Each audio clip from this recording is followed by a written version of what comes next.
అలాంటి ఒక ప్లేస్ని చాలా సుందరంగా, అది కూడా రాబోయే మహిళా పోలీస్ స్టేషన్ పక్కన చాలా అందంగా తీర్చిదిద్దినందుకు జాయింట్ కలెక్టర్ గారికి, అందుకు సహకరించిన ఎమ్మెల్యే గారికి, ఎంపీ గారికి, తర్వాత ముఖ్యంగా ఈయుడిఏ టీం ముగ్గురు ఇంజనీర్లు ఉండేవాళ్ళు, వాళ్ళని నేను ప్రత్యేకంగా చెప్పాలి. ఎప్పుడు నాకు వర్షం ఉన్నా ఎండ ఉన్నా ఎప్పుడున్నా అక్కడే కనపడేవాళ్ళు.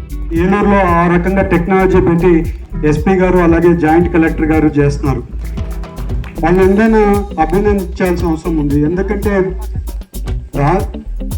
రాజకీయ నాయకులే డెవలప్మెంట్ కాకుండా మన అధికారులు కూడా చాలా వరకు అభివృద్ధి కార్యక్రమాలు చేసుకుంటూ ముందుకు వెళ్తున్నారు.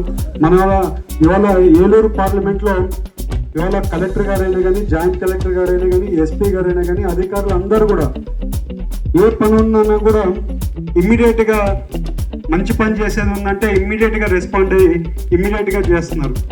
అలాగే మా రాజకీయ నాయకులు కూడా అలాగే ఇవాళ ఎమ్మెల్యే